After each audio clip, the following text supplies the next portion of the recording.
The unfamiliar sound startled Peter as he ventured through the familiar woods. Despite his extensive walks here, this animal's cry was unlike anything he'd encountered before. A young creature, visibly frail and alone. Unsure of its species, Peter could sense its desperation. It was far too young to survive without maternal care, and its emaciated state suggested it had been orphaned for some time. Without hesitation, Peter gently scooped up the trembling animal. It was a weekend, and the vet was closed except for emergencies, which would be costly. Recalling his family's experience with their dog's puppies back home, Peter felt confident he could provide the care this creature needed, despite the forest being home to many species whose young he knew little about. Peter was taken aback by his own negative thoughts, realizing he saw this act as noble, a mission to rescue a defenseless being. Determined to save the animal's life, he hurried home, quietly preparing milk before even informing his wife, Bianca, of his unexpected guest. She walked in to find him tenderly feeding the creature from a bottle, her surprise evident. Their dog, Benjamin, entered the room and reacted strangely, barking fiercely at the sight of the unfamiliar animal in Peter's hands. Bianca managed to restrain Benjamin, puzzled by his uncharacteristic behavior. After settling Benjamin in another room, Peter started arranging a comfortable space for the creature's overnight stay while Bianca searched online for any clue to its identity. Realizing only a vet could provide definitive answers, Bianca was relieved when Peter scheduled an early morning appointment for the next day. With the vet visit just an hour away, they hurried to prepare. Their dog's spacious cage would serve as temporary transport for the mysterious creature. Speculation buzzed around them. Some thought it might be a puppy, a view Peter shared, though others disagreed. The mystery intrigued everyone so much that even the vet, noticing the commotion upon calling in the next patient, approached to investigate the unusual situation. Peter was taken aback by the sight of the creature in the oversized cage, its cries echoing through the room.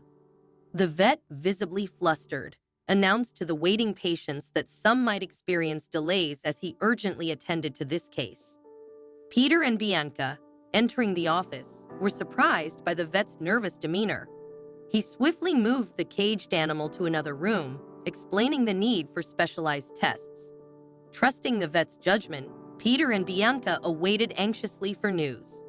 The creature's cries ceased abruptly after the vet disappeared into the back, leaving them eager for answers upon his return. However, when the door finally opened, it revealed not the vet, but two stern-faced police officers. Peter's confusion deepened as the officers instructed them to remain in the office. Demanding an explanation, Peter was met with vague assurances that their situation was linked to the animal they had brought in. Bewildered and still ignorant of any wrongdoing, Peter and Bianca reluctantly accompanied the officers to the station for questioning. The ride was tense and silent, both fearing inadvertent slips of information that could be used against them. Peter expected they would be interrogated separately, a scenario he'd seen play out in countless movies. The relief of being declared innocent was overshadowed by their frustration at being arrested without clarity on the charges. Finally, a sympathetic officer clarified that the animal in question was not a puppy at all, but a baby babirusa, a creature neither Peter nor Bianca had heard of before. The officer explained that the babirusa's mother had escaped from a nearby zoo just days before giving birth in the forest. The zookeepers, unaware of her pregnancy until her escape, were now frantically searching for both mother and baby.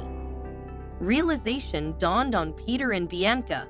They had unwittingly interfered with a delicate situation involving a zoo animal. Despite their good intentions, their actions had inadvertently complicated matters for the authorities trying to retrieve the babirusa and return it safely to the zoo. As they absorbed the bizarre turn of events, Peter couldn't shake the vet's words. This animal should have never been in your possession. It was a sobering reminder of the unintended consequences of their impromptu rescue mission in the forest that day.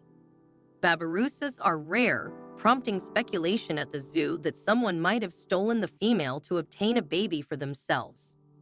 The zoo had already involved the police and informed local animal professionals, including vets, to watch for the missing baby. However, the police officer now believed that the mother babirusa had managed to escape her enclosure on her own, desperately seeking a safe place to give birth. Unfortunately, she was recaptured without her newborn.